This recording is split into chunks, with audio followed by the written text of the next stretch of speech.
untuk saling memenangkan argumen semata, akan tetapi untuk menjalin dialog ilmiah yang penuh hikmah dengan semangat mencari kebenaran, saling memahami dan menghormati keyakinan masing-masing.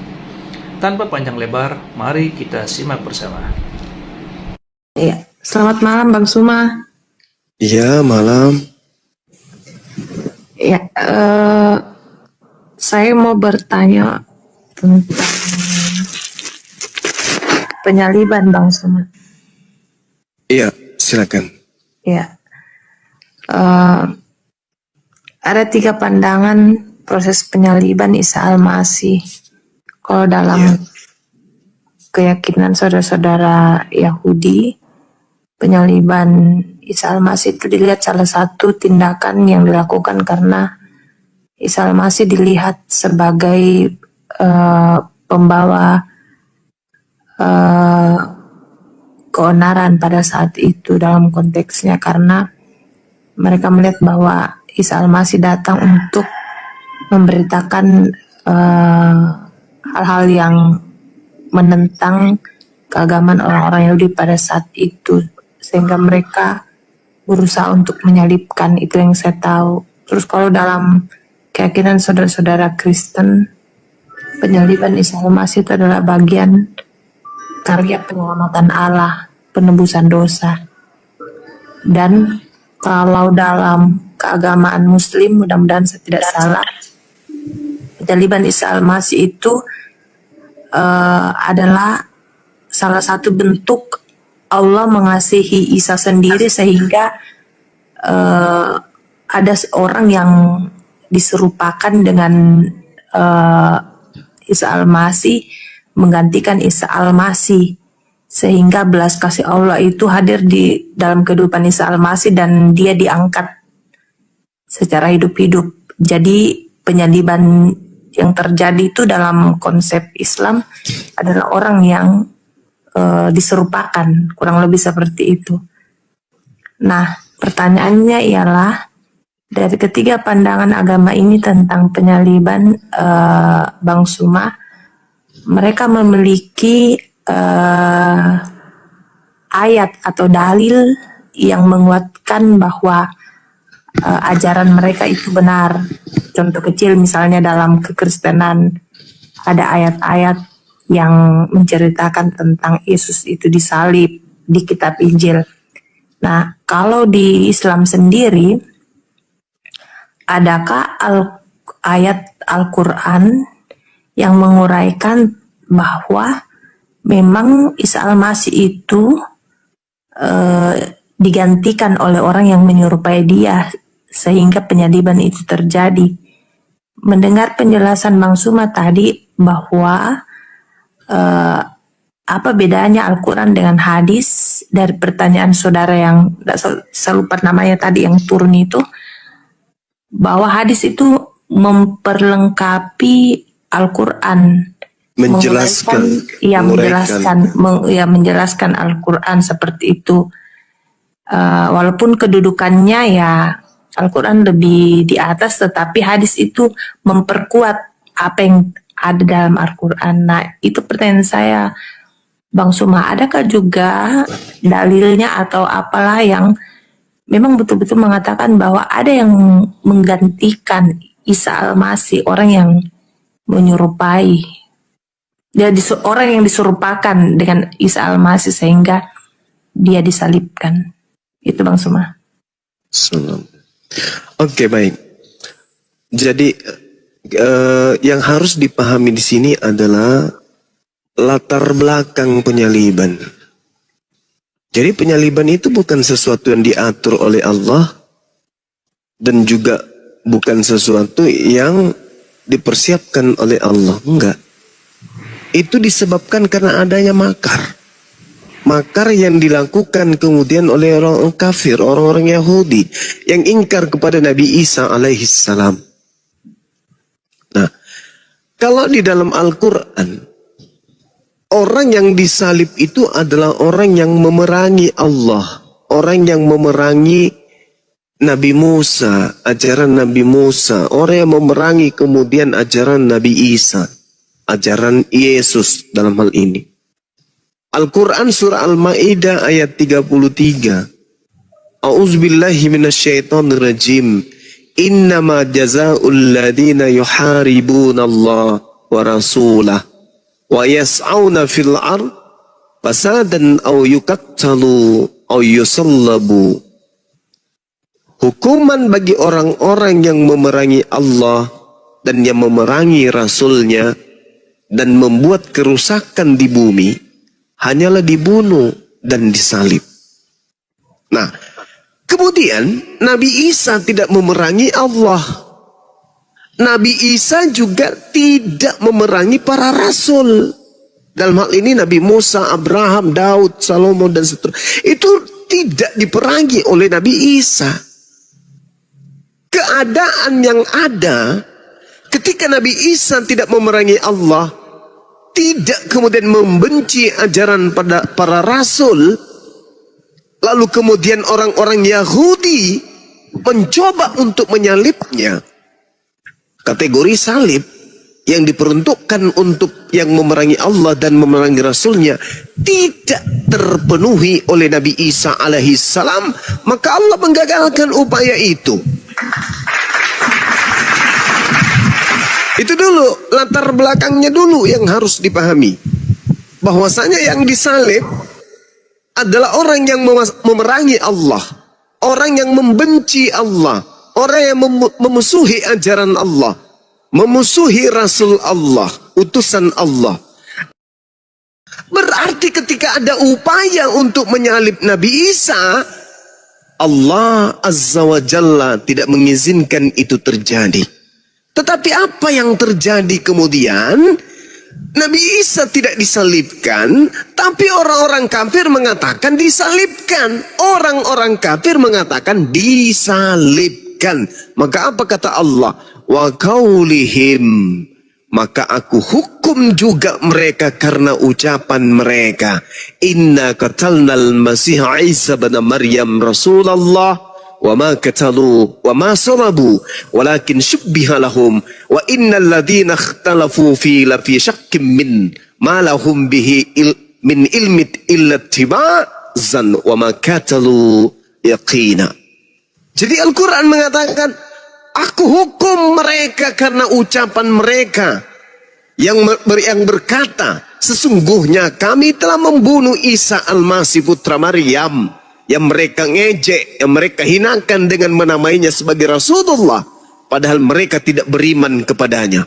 Mereka mengatakan telah membunuhnya, padahal mereka tidak membunuhnya dan tidak pula menyalibnya, tetapi diserupakan bagi mereka orang yang dibunuh itu dengan Nabi Isa alaihissalam.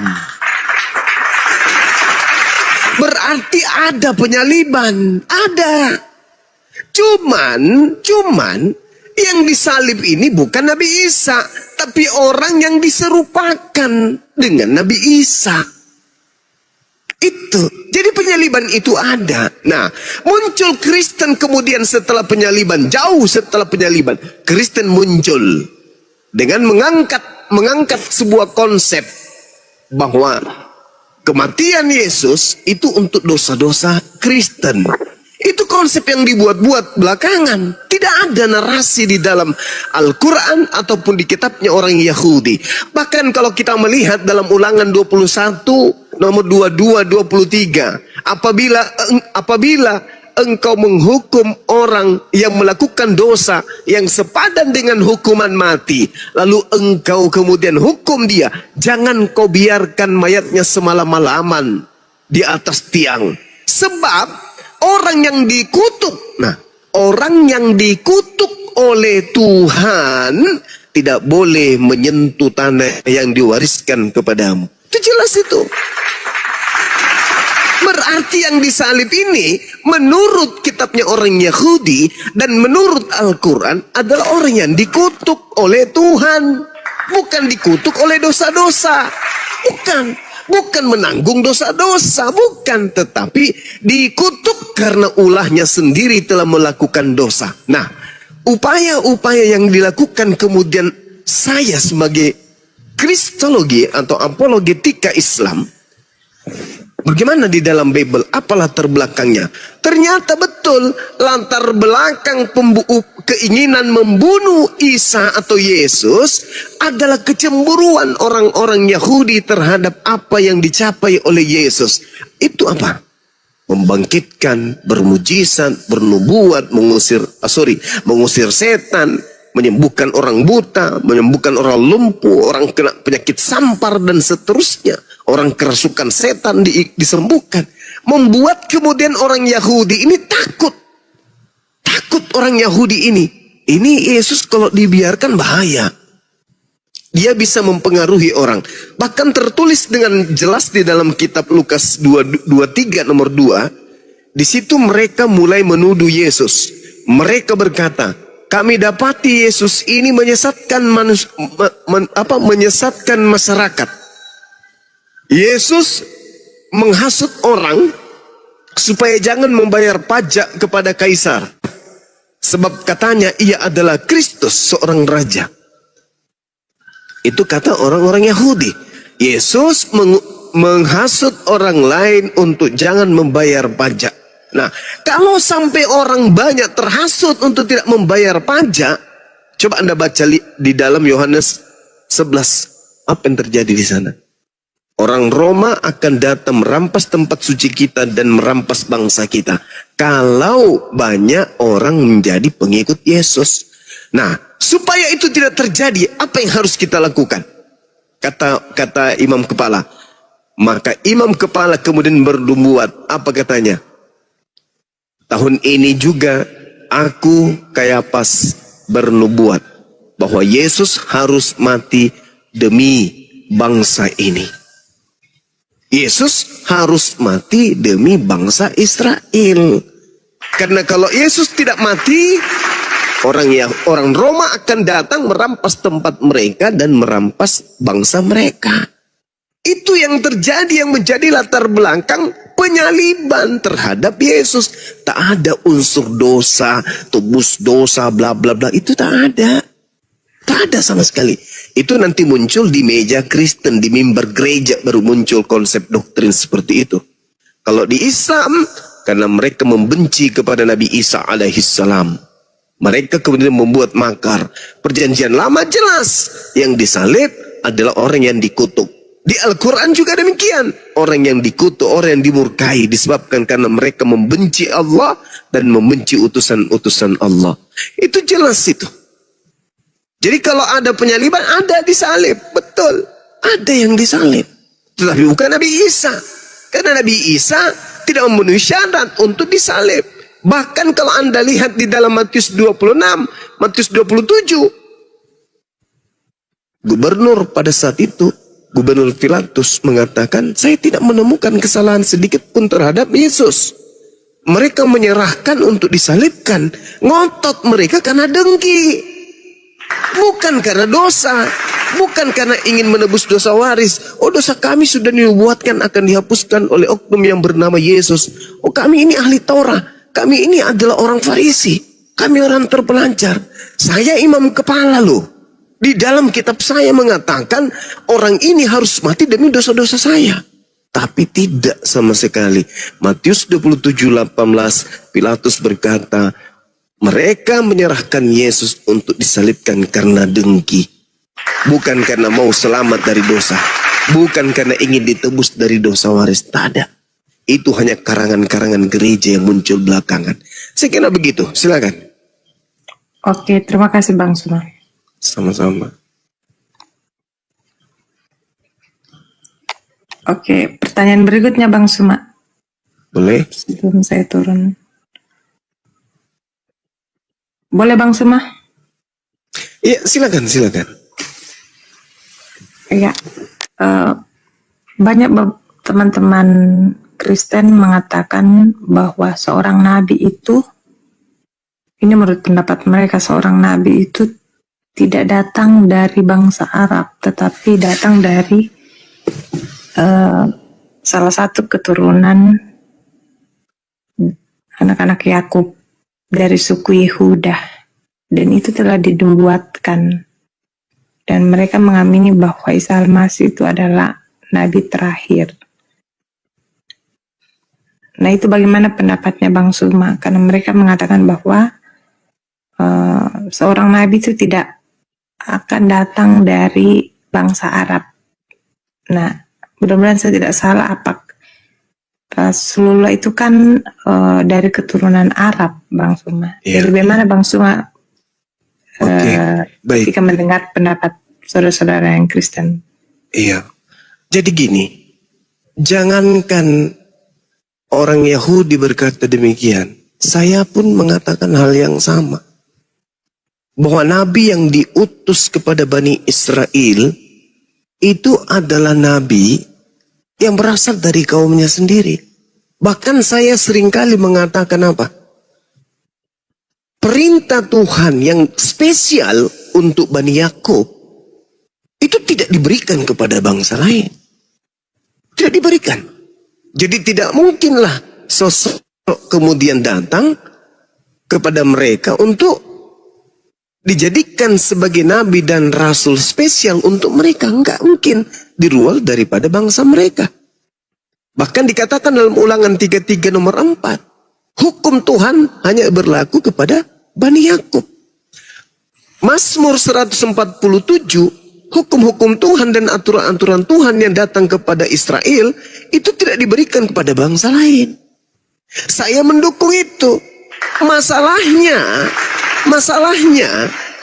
mau sampai kapanpun Yahudi, Kristen bersatu untuk menunjukkan ada satu nabi, atau ada satu Mesias, atau ada satu rasul yang muncul di tengah-tengah mereka yang diutus untuk seluruh dunia, untuk seluruh bangsa, itu tidak akan pernah kita temukan. Wahai saudaraku Yahudi, ya paman, kamu pengikut ajaran Nabi Ibrahim? Ya. Pengikut Nabi Isa? Ya. Yakub? Yes. Musa? Ya. Daud? Ya. Salomo? Ya. Yesaya? Ya. Samuel? Ya. Harun? Ya. Daniel? Ya. Ya. Pertanyaan saya, adakah di antara utusan-utusan Tuhan yang menerima firman itu diutus untuk seluruh manusia? Jawaban mereka apa? Tidak ada. Makanya agama Yahudi itu hanya untuk agama Yahudi, golongan mereka, bukan agama untuk disiarkan ke seluruh bangsa. Enggak. Bukan itu kemudian.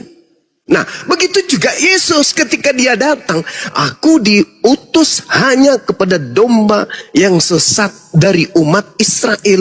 Matius 15 nomor 24. Nah, iblis apakah akan duduk tenang? Oh, tidak. Iblis apakah tahu akan datang sosok nabi sebagai Rasulullah wa khataman nabiyyin? Tahu iblis itu. Lalu iblis ini apakah tidak membuat pasukan, tidak membuat kerajaan, tidak membuat tahta di atas muka bumi ini untuk melawan sang rasul penutup, sang nabi penutup, untuk melawannya? Oh, pasti. Iblisnya pasti membuat tahta yang sangat kuat untuk melawan akan datangnya sang penutup para nabi. Maka dibentuklah dinul Kristen. Sederhana untuk memahami itu. Ketika kita tanya, Kristen memiliki konsep 3 dalam 1, 1 dalam 3. Tuhan jadi manusia, manusia jadi Tuhan, dan seterusnya. Konsep ini apakah dihasilkan dari Nabi Yahudi? Tidak. Bahkan sekedar untuk berasal dari Yesus pun kagak. Yesus mengajarkan ibadah minggu? Tidak. Yesus mengajarkan beribadah dan mengibadahi dan mentuhankan dirinya? Tidak. Yesus mengajarkan makan babi? Tidak. Yesus mengajarkan merombah hukum Taurat? Tidak. Yesus mengajarkan merasulkan Paulus? Tidak. Yesus mengajarkan mengkitabkan perjanjian baru? Kagak. Yesus mengajarkan kemudian tidak disunat? Tidak. Lalu dari mana konsep-konsep kaidah kerangka keagamaan Kristen ini berasal? Dari sang dia yang ingin bertahta di atas muka bumi untuk mempersiapkan senjata-senjata pasukan-pasukannya melawan dinul Islam. Kenapa demikian? Karena baginda Rasulullah Muhammad sallallahu alaihi wasallam sudah diterangkan di dalam kitabnya orang Yahudi, Kejadian 49 nomor 10. Tongkat kerajaan tidak akan beranjak dari Yehuda, ataupun lambang pemerintahan dari antara kakinya tidak akan berpindah sampai dia yang datang berhak atasnya, yang kepadanya akan takluk bangsa-bangsa. Siapa itu? Bagaimana mungkin Yahudi bisa menaklukkan bangsa lain, sedangkan ajaran Yahudi bukan diperuntukkan untuk bangsa lain? Yesaya 31 sampai 36. Aku akan mengadakan perjanjian baru dengan Bani Israel dan Bani Yehuda, yaitu aku akan memasukkan hukum Taurat ke dalam batin setiap Bani Israel. Mana seruannya kemudian kepada Bani Israel? Wahai Bani Israel, ajarlah seluruh dunia untuk mempertuhankanku, untuk melakukan hukum-hukumku dalam hukum Taurat. Ada? Tak ada. 2 hari sampai kiamat, sebelum kiamat itu tidak akan pernah ditemukan. Makanya Yahudi itu tidak pernah mensiarkan agama Yahudi. Kenapa? Karena mereka tidak bisa menaklukkan bangsa-bangsa. Tak ada perintah untuk menaklukkan bangsa-bangsa. Yesus pun demikian. Tak ada perintah Yesus untuk menaklukkan bangsa-bangsa. Stop Bang Suma, kamu bohong, kamu bullshit. Kenapa bisa Paman? Kamu baca Bang Suma, Matius 28, nomor 18, nomor 19, nomor 20. Tunggu dulu. Yang saya katakan tadi, iblis tidak akan tenang ketika sudah mengetahui tak lama lagi Nabi Muhammad diutus. Maka apa kata iblis?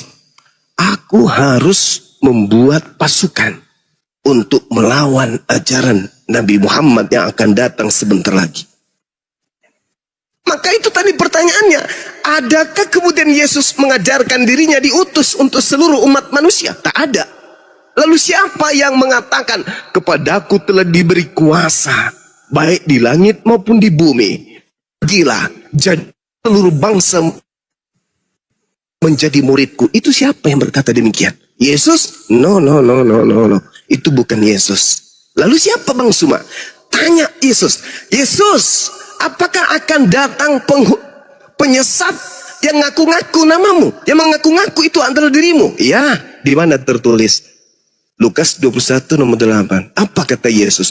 Waspadalah kepada iblis yang datang kepadamu dengan memakai nama Yesus dan berkata, akulah Yesus. Waktunya sudah dekat, jangan kau percaya. Matius 24 nomor 4 nomor 5. Waspadalah kepada penyesat yang datang kepadamu dengan memakai namaku dan berkata, akulah Yesus. Dia berkata, akulah Kristus. Dan dia akan menyesatkan banyak orang. Mana banyak orang yang disesatkan itu? Islam gak mungkin.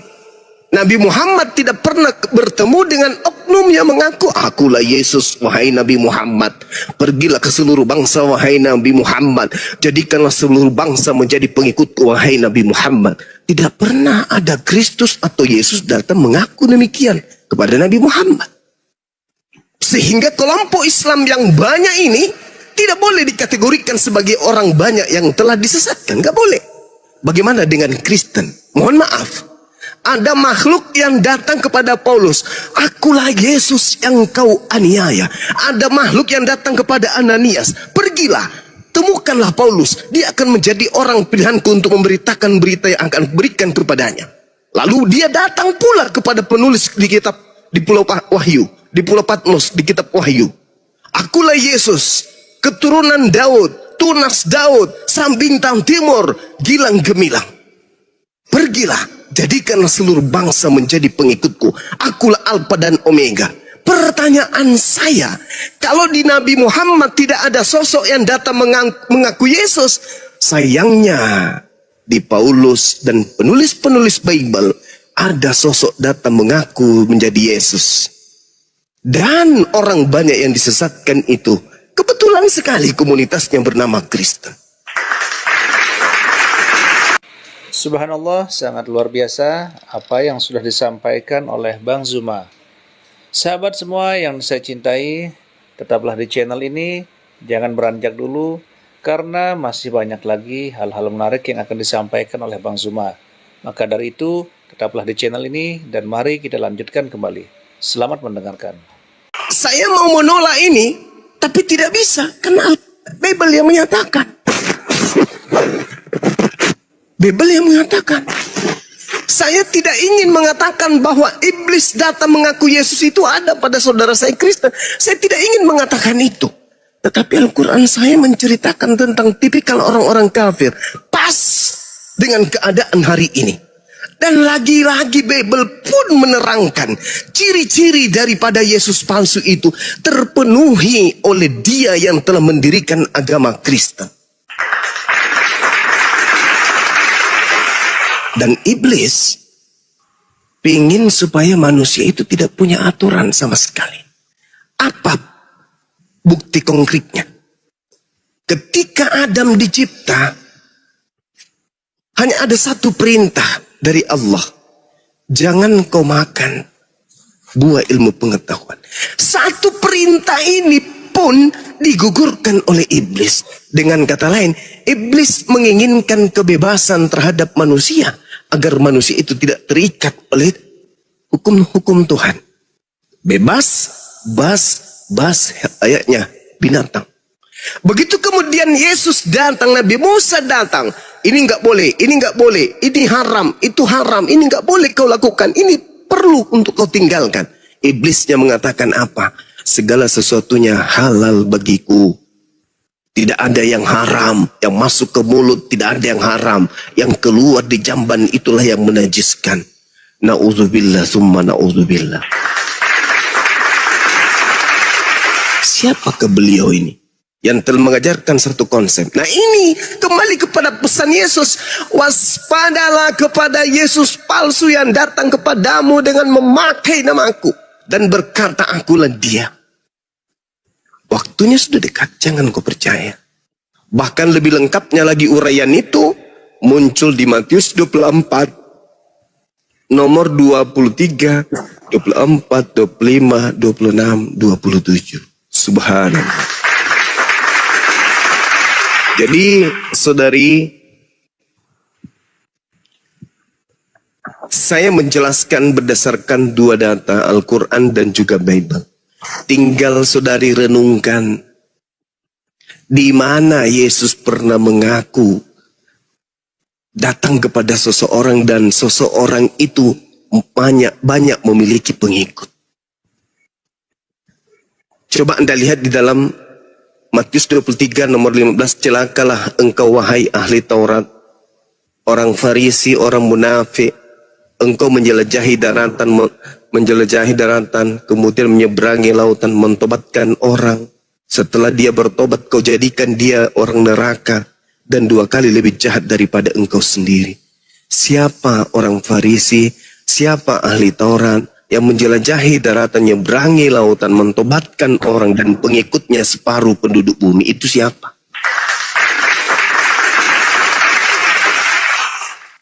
Karena penyesat ini mengaku bertemu Yesus. Jadi apabila ada orang berkata ada Yesus di sini, ada Yesus di sana, jangan kau percaya. Camkanlah aku sudah mengatakannya terlebih dahulu. Apabila ada orang berkata ada Yesus di padang gurun, ada Yesus dalam bilik, jangan kamu percaya. Sebab sama seperti sinar yang bersinar memancar dari timur sampai ke barat, demikian jugalah kelak kedatanganku sebagai anak manusia di akhir zaman. Jadi ketika orang Yahudi menemukan Paulus mengaku bertemu bernama Yesus di padang gurun, orang Yahudi tidak percaya. Ketika Paulus menulis surat kemudian bertemu Yesus dalam bilik penjara, orang Yahudi tidak percaya. Alhamdulillahirrabbilalamin. Itulah tadi pemaparan yang sangat luar biasa yang sudah disampaikan oleh Bang Zuma. Semoga ini bisa menambah ilmu dan pengetahuan kita semua. Amin ya rabbal alamin. Sahabat semua yang saya cintai, terima kasih banyak sudah menyimak diskusi ini sampai selesai. Saya doakan semoga Allah Subhanahu wa Ta'ala senantiasa selalu melimpahkan rahmat dan karunia-Nya kepada sahabat semua. Selalu diberikan kesehatan, dimudahkan segala urusannya, dan dilancarkan rezekinya. Amin ya Rabbal Alamin. Demikian yang dapat saya bagikan. Kurang lebihnya mohon maaf. Sampai bertemu lagi di diskusi berikutnya. Wabillahi taufik wal hidayah wa ridha wal inayah. Wassalamualaikum warahmatullahi wabarakatuh. Nabi Isa tidak membenci, tidak memerangi, tidak membuat kerusakan. Nabi Isa tidak memusuhi para rasul. Nabi Isa adalah orang yang taat. Dia adalah orang yang bertakwa kepada Tuhan. Dan justru dia datang kemudian melarang orang-orang Yahudi untuk menanggalkan ajaran Tuhan yang datang kepada Nabi Musa. Jadi, Nabi Isa memenuhi syarat enggak untuk disalib? Kagak. Bismillahirrahmanirrahim. Assalamualaikum warahmatullahi wabarakatuh. Salam sejahtera untuk kita semua. Segala puji bagi Allah Subhanahu wa Ta'ala, Tuhan semesta alam. Salawat serta salam selalu dan tetap tercurahkan kepada junjungan kita Nabi besar Muhammad sallallahu alaihi wasallam. Allahumma salli ala Sayyidina Muhammad wa ala ali Sayyidina Muhammad. Hari ini kita berkumpul bukan untuk saling memenangkan argumen semata, akan tetapi